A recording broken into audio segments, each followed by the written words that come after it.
नमस्कार दोस्तों, नमस्कार। सभी का स्वागत है हमारे चैनल, आपके चैनल अड्डा 24/7 जुडिशरी पे। आप सभी ने कभी ना कभी सुप्रीम कोर्ट के बारे में सुना तो हो गई, बहुत लोग ने देखा भी होगा, बहुत लोग प्रैक्टिस भी कर रहे होंगे, बहुत लोग तो उसे अपनी मंदिर की तरह मानते हैं, जाके पूजा भी करते हैं। जैसे बोलते हैं ना, मंदिर पे जाते हो तो पहले सीढ़ियों को पहले ऐसे करते हो। तो बहुत लोगों को मैंने देखा है कि सुप्रीम कोर्ट के दरवाजे पे जाके उनकी सीढ़ियों को प्रणाम करके आगे एंटर करते हैं। मैं आपको पता है कि उसका निर्माण कैसे हुआ, क्यों आया सुप्रीम कोर्ट, सुप्रीम कोर्ट की ज़रूरत क्या थी, कैसे आया ये।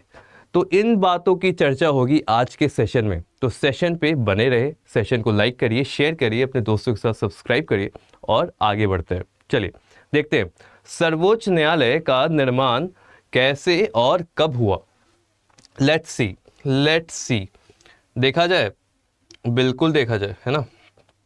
चलिए, supreme court in making the promulgation of regulating act 1773, regulating act 1773, जी हाँ, वहाँ से चर्चा की जा रही है। किंग ऑफ इंग्लैंड, उन्होंने सुप्रीम कोर्ट के बारे में कैलकाटा में बताया, चर्चा किया। The letter of patent was issued on 26 March 1774, जिसमें बोला गया कि कैलकाटा में सुप्रीम कोर्ट लाना चाहिए और यहाँ पे कोर्ट ऑफ रिकॉर्ड होगा with full power and authority to hear and determine all complaint for any crime, सारे criminal cases, और entertain, hear and determine any suit against his majesty।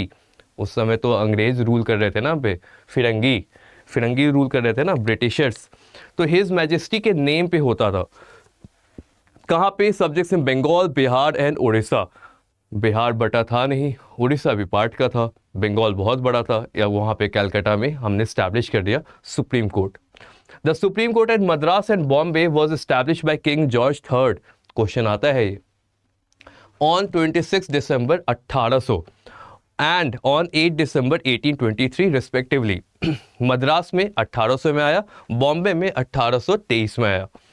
The India high court act 1861 was enacted to create high court for various provinces and abolished supreme court at Calcutta। किस act से abolish किया गया था supreme court at Calcutta? यह है India high court act 1861, ठीक है। And also the सरदार अदालत इन प्रेसिडेंसी टाउन्स, ये सारी चीज़ों को हटा दिया गया।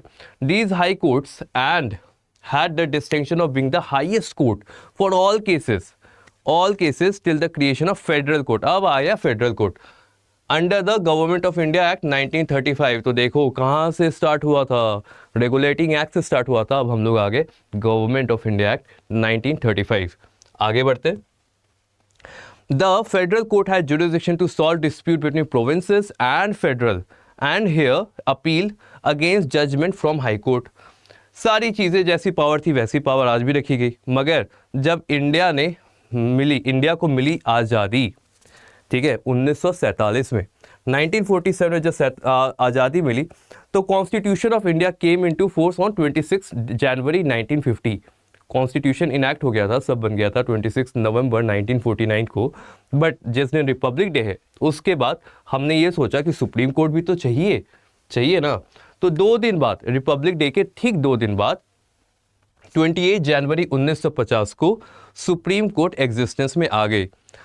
The law declared by supreme court is binding on all court, सभी के ऊपर बाइंडिंग है पूरे टेरिटरी पे, और इसके पास जुडिशियल रिव्यू का भी पावर है।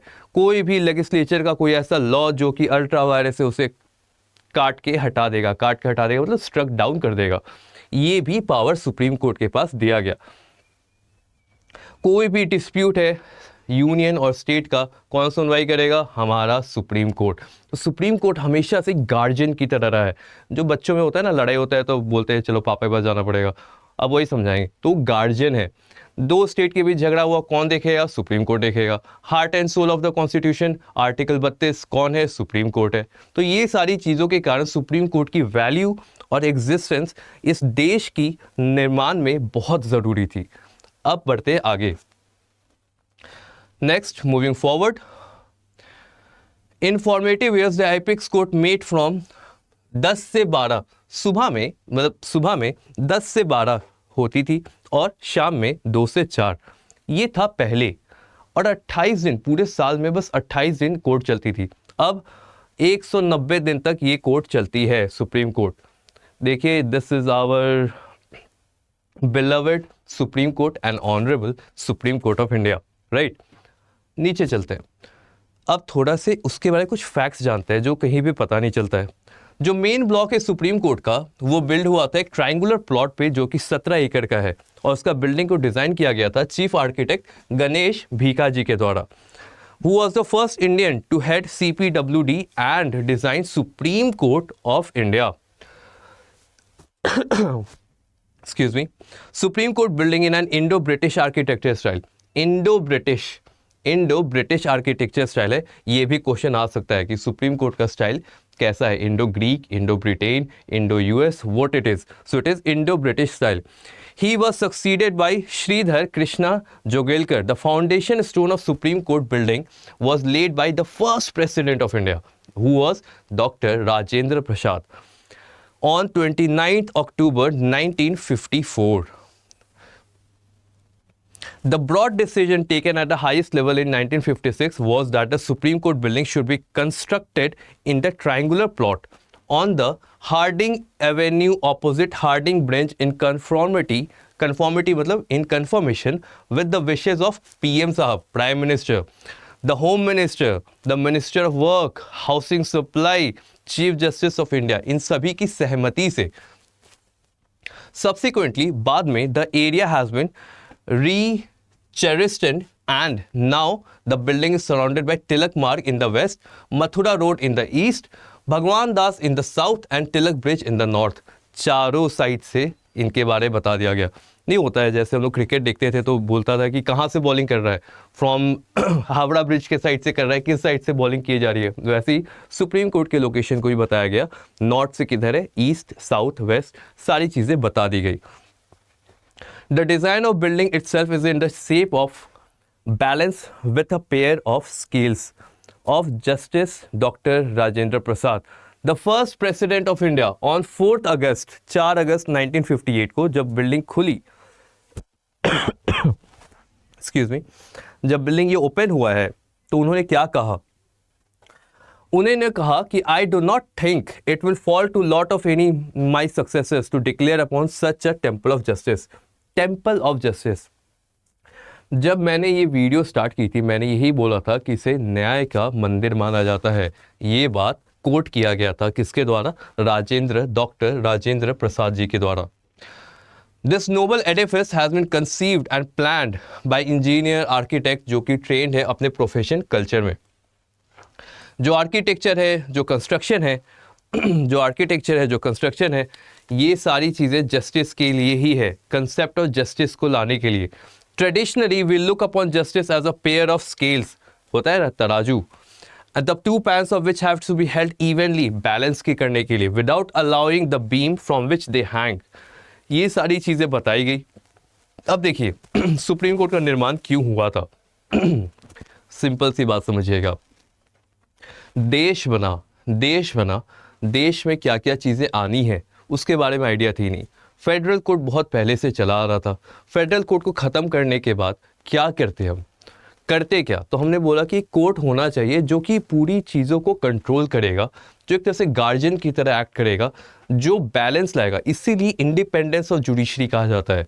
न्याय अलग है, लोगों में एक डेटेरेंट इफेक्ट लाने के लिए, ताकि कोई भी समाज में कुछ ऐसा कार्य न करे जिससे समाज को हानि पहुंचे। वहां पे न्याय की आवश्यकता होती है और न्याय में सर्वोपरि होगा सुप्रीम कोर्ट। तो सुप्रीम कोर्ट को लाने की जरूरत क्या थी, एकदम एग्जैक्टली यही जरूरत थी। देखिए, this beam will accommodate the court room where in the honourable जजेस will sit and dispense justice without inclining either to the right or to the left. Beam के बारे में बात किया जा रहा है। अब देखिए, अब थोड़ा सा आर्किटेक्चर की बात हो रही है। आर्किटेक्चर पे देखा जाए, the central beam from the ends of which the scales hang comprises of chief justice court at the centre. Chief justice का कोर्ट सेंटर में है, with 2 courts hall on either side. ठीक है। The right wing of the structure consist of bar room, the office of attorney general and other law officers and the library of the court. वही left wing में consist of offices of the court. There were 2 extensions, one in 1979 and another in 1994। 2 bar extension भी किया गया। अब ये क्या है, ये फोटो देख के क्या लग रहा है this is a mother, this is a child, the mother and a child. एक ब्लैक ब्रॉन्ज स्कल्पचर जो कि 210 सेंटीमीटर बड़ा है, हाइट का है, उसे इंस्टॉल किया गया है वहाँ के लॉन में। कब? 20 फरवरी 1978 को। It portrays mother India in the form of the figure of a lady. The lady sheltering the young Republic of India. The young Republic of India represented by the symbol of a child. मैंने क्या बोला?